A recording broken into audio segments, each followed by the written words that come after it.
Hi there. We're here today with Allan Baker, the author of the new book BLIS for Insomniacs.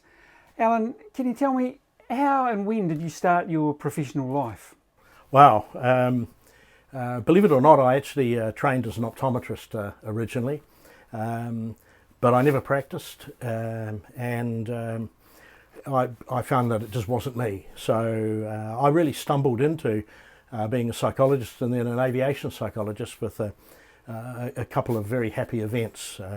One was being asked to join a master's program in psychology way back in 1968, and the other was joining the Air Force as a psychologist and then being offered a pilot's course as part of a long orientation to get me fitted out to be an aviation psychologist. So two things happened by chance. I think the best psychologists, in fact, are those who stumble into it. If you grow up from the age of 7 saying, I want to be a psychologist, I'd be very deeply suspicious.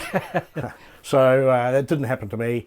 I've had a lot of luck to wind up in a profession that enables me to practice both psychology, help people with their performance, improvement.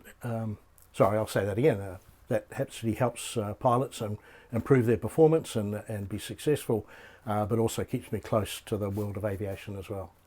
There's obviously a lot of people around the world that have problems with sleep, either not getting enough or having broken sleep.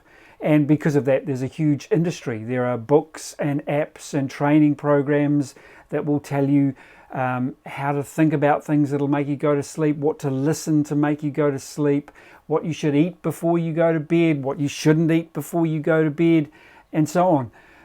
So can you give me a little bit of background here and tell me why it is that you think that anybody that's interested in picking up a copy of your book should have some confidence that you actually have an understanding of what you're talking about and that you're not simply another one of these sleep charlatans?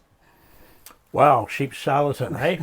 Or a sleep charlatan, more correctly.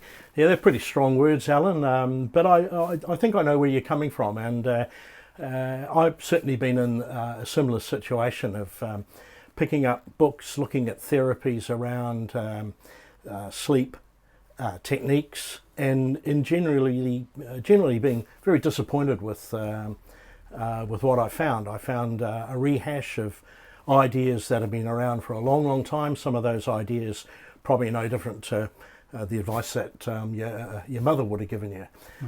So I was hitting a wall really in helping my pilot clients get the restorative sleep that they needed to counter the fatigue from long haul flying in particular, and other sleep disturbances that they were reporting, which were generally going to have a long-term impact on their health.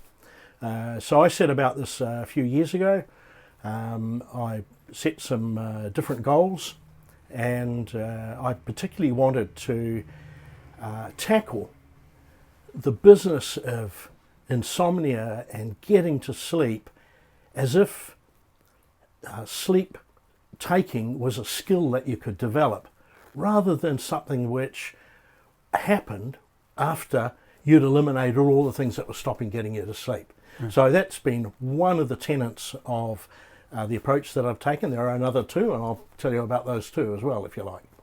Allan, also just as part of your background, I understand that in recent times you have become a recipient of the Jim Collins Memorial Award, which is a relatively prestigious award to be given. Can you just tell us a little bit about that? Yes, it's a very gratifying award to receive, as it is a very significant recognition of the contribution I think I've made to aviation safety in New Zealand. It's an award that was first given to Justice Mann posthumously after his work on the Erebus disaster, of course. I received it partly because of the work that I'd done in implementing a peer-to-peer pilot support network in New Zealand, and that was sponsored by NZ-ALPA, with whom I still work. That's the Airline Pilots Association. That's right, that's the New Zealand Airline Pilots Association. I really enjoy working with pilots. Pilots who are referred to me for all manner of issues are always highly motivated, they're intelligent, and they're usually frustrated with having conventional therapies that actually haven't worked well for them. They're smart enough to sort those things out for themselves, so by the time they come to me, they're a real challenge.